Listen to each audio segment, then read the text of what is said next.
John Wick 4 is woke garbage. A movie review with spoilers. Written by Raging Mandrill and published on Substack, July 27th, 2023. The past few weeks have been a whirlwind. I attended the 2023 Shieldings event, and on the flight to Memphis, I had the opportunity to watch the most recent iteration of the John Wick movie series. I had, up to that point, rather enjoyed the John Wick movies, so I was, of course, greatly disappointed by the ridiculous storyline, needless presence of minorities, and silly story details at the ending. Whilst the John Wick series is notable in many respects for being conservative or even right-wing in the values expressed on the silver screen, the films available on the flight I was on overwhelmingly were progressive coded. Milk, black people movies, and even a film about a transgender person were all present. So, for entertainment options that a captive audience might watch, almost all were progressively coded. I've made it a habit of mine to check airlines for the films they choose to force upon captive audiences to see what they are thinking. The only one which wasn't overtly progressive was John Wick 4. Okay, fine. I'll watch Keanu Reeves' BTFO nondescript bad guys for a couple hours. It couldn't be that bad. So much for putting the woke away. The John Wick film series has been a vision of masculine energy and gratuitous vengeful violence. It includes discourses on the necessity of hierarchy and rules in order to maintain order.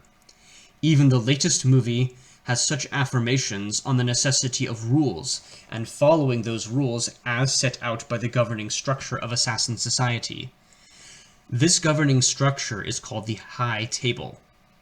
Now, the intricacies of the High Table and its internal politics are only touched on even in the fourth movie. But still, one can tell that there are personal, bodily sacrifices expected by the High Table, and a system of reciprocity keeps the assassins in line and prevents most assassins from working under the table. John Wick in the storyline is a notable exception to this, and killed many people on the orders of the High Table to achieve his independent status. It is not explained exactly how John has such an incredible stable of friends willing to risk life, limb, status, and property on behalf of John. But the mystery adds to the mythos of Wick. Of course, this also displays that in the John Wick universe, true friendship still exists and will not simply be cast aside for coin. A true friend is one which stands by you when the chips are down.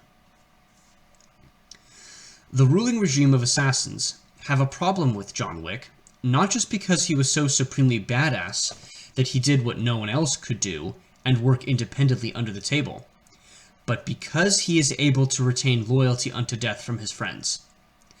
This conflict serves as the major plot device for the entire series, with the High Table trying to kill him for making their life inconvenient. Breaking the rules. That's enough background. Let's get to the real critique of why the latest iteration of the John Wick films is terrible. The first and most notable thing is that it is intersectional. Due to John's murder of the Moroccan elder who sits above the table, the Marquis de Gramont strong-arms an old friend of John's named Caine to kill him. Caine has the magical superpower of being blind, which allows him to somehow be accurate in a gunfight.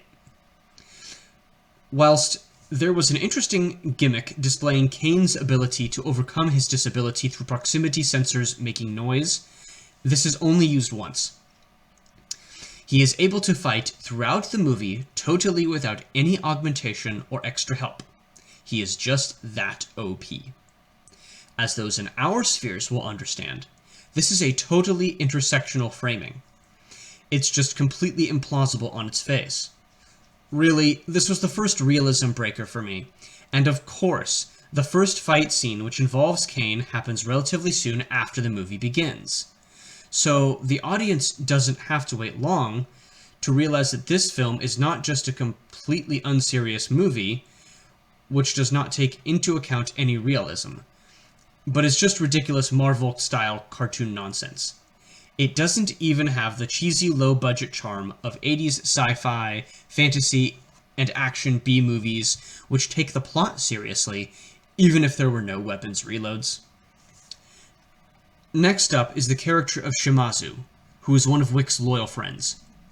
He and his daughter Akira run the Tokyo branch of the table's chain of fancy hotels. They get dragged into John's fight by defying the table's orders to hand over John and giving him shelter. This precipitates the aforementioned fight scene involving Kane, but it is made even more ridiculous because Shimazu's goons bring bows and arrows to a gunfight. A shameful display. As I said, this is comic book level stereotyping of Japanese samurai culture. I mean, you're telling me that the Yakuza stand-ins don't have guns? WTF, man. It's not even a good comic book where they have magic or some special technology such as exploding or incendiary arrowheads, which would make this obsolete weapon system believable. There are ways to insert bows and close combat into action movies, and the widely accepted way to do this is to use them as stealth weapons or as a makeshift grenade launcher. This is so simple. Again, why would the filmmaker put this in the film this way if not to maximally highlight the diversity points about brown man use bow, brown man win against white man's thunderstick?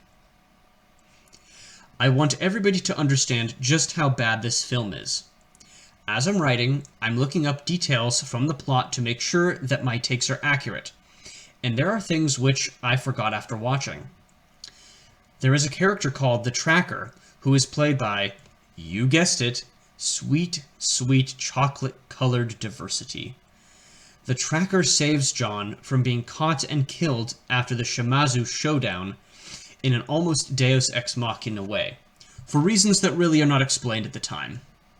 Oh, the Tracker also has a German Shepherd for some reason. This will become important later. The Tracker has this weird dynamic because he continuously saves John's bacon, even though he obviously is looking to get a bigger payout from the Marquis by killing Wick.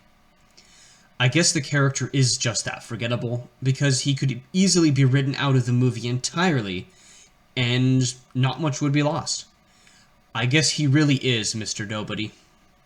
So yeah, diversity insert with maximum sympathy points due to Doge.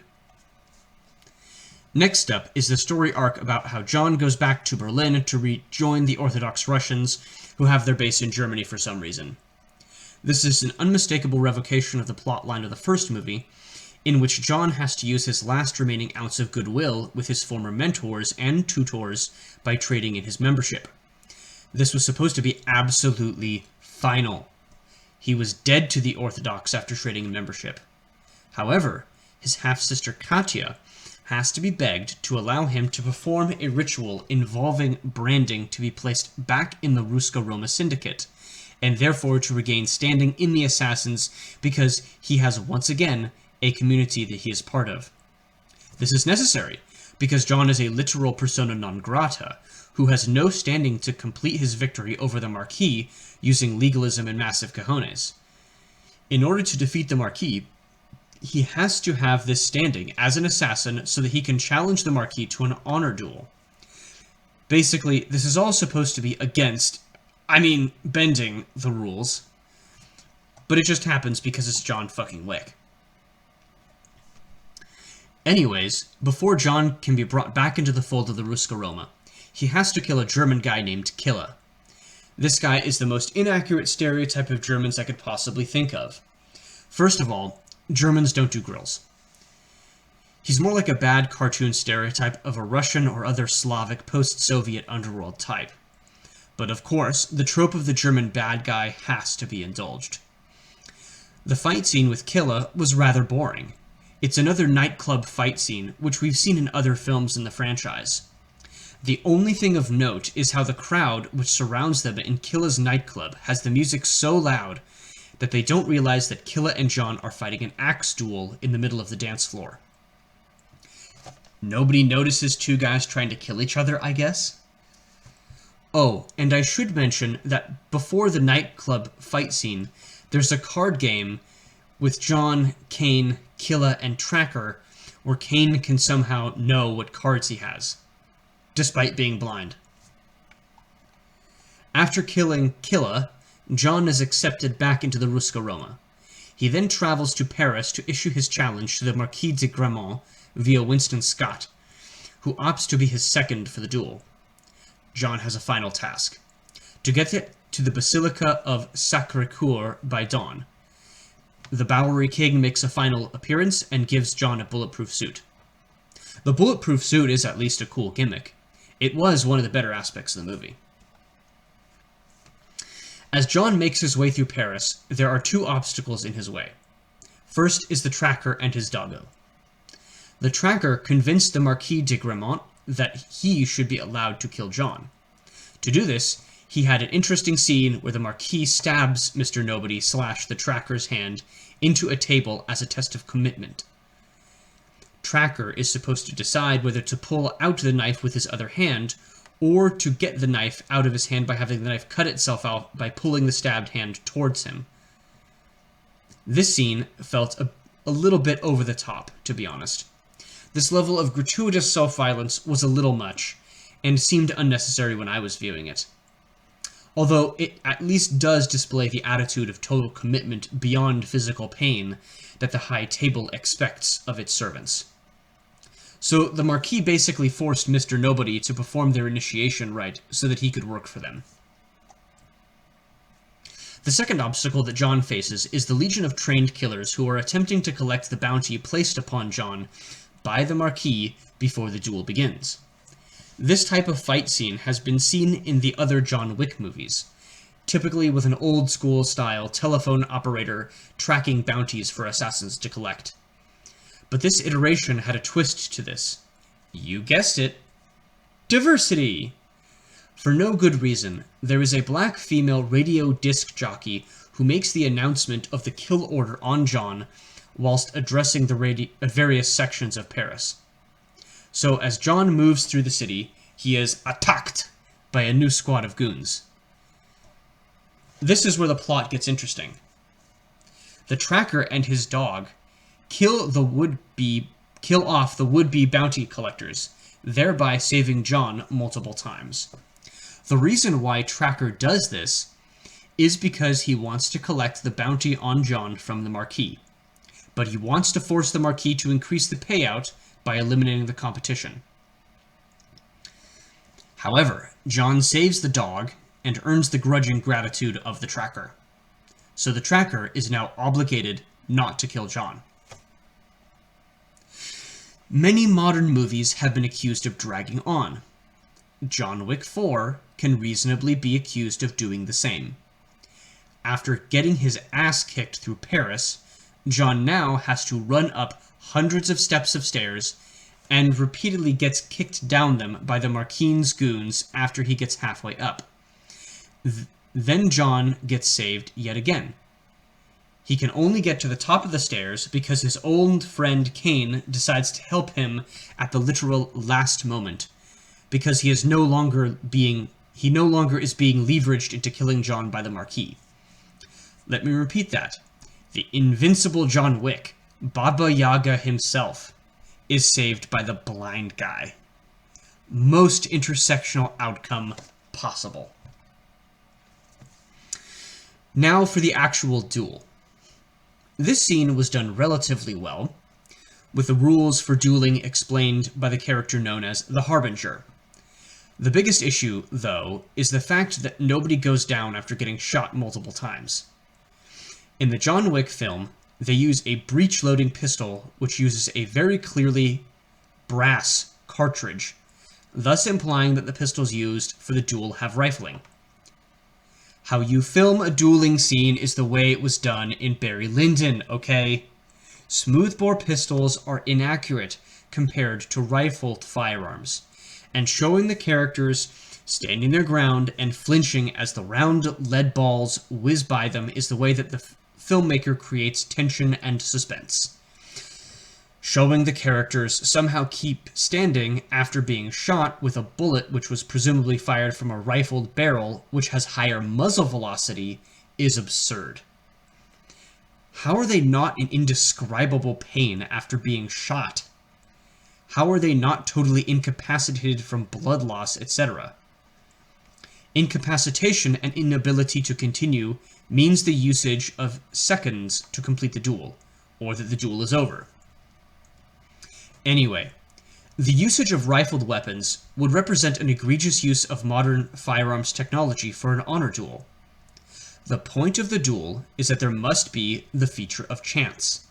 Smoothbore, flintlock pistols are highly finicky and unreliable compared to modern firearms, subject to chance. Weapons tech from the modern era simply is too deadly, too accurate, and precise to conduct a chancy encounter. It means that both parties will likely die, rather than only one person.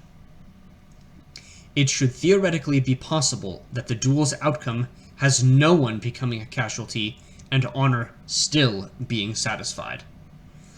The point of the duel is to satisfy honor. Honor is satisfied by the display of courage in the face of a dangerous and uncertain outcome. The increased deadliness of modern weapons, in my view, is dishonorable in a duel since it eliminates the element of chance.